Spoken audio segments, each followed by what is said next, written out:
आदरणीय माताओं, बहनों, बंधुओं, मित्रों, सबको करबद्ध कोटि कोटि प्रेम प्रणाम। हमारे शरीर में एक आत्मा, एक जीव आत्मा है।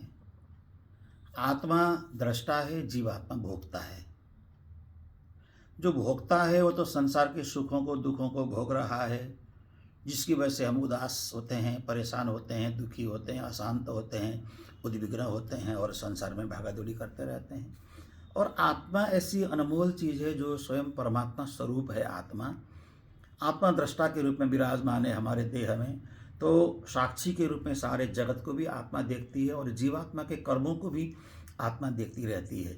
जैसे जीवात्मा के प्रत्येक कर्मों को आत्मा देखती है, तो आगे जा कर के हमारा ये पिंड छूट जाता है, देह छूट जाता है, शरीर से संबंध हमारा विच्छेद हो जाता है, क्योंकि हमारे शरीर में 10 प्रकार के प्राण हैं। प्राण, अपान, समान, व्यान, उदान, क्रिकल, धनंजय, देवदत्त इत्यादि नाम करके हमारे शरीर में प्राण हैं। जब प्राणों का उत्सर्ग देह से होता है तो आत्मा को प्राणों के द्वारा किए गए कर्म और जीव के द्वारा किए गए प्रत्येक कर्म की अनुभूति आत्मा को होती है।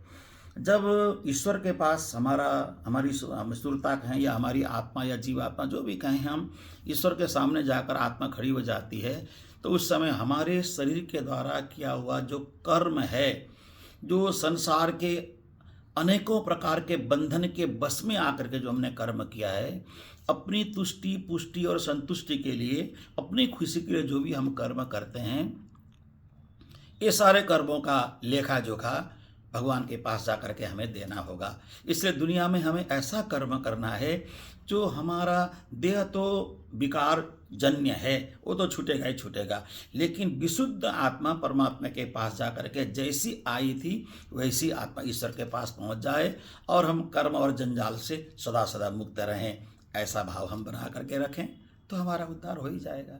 यही आप सबसे करबद्ध प्रार्थना है। प्रणाम।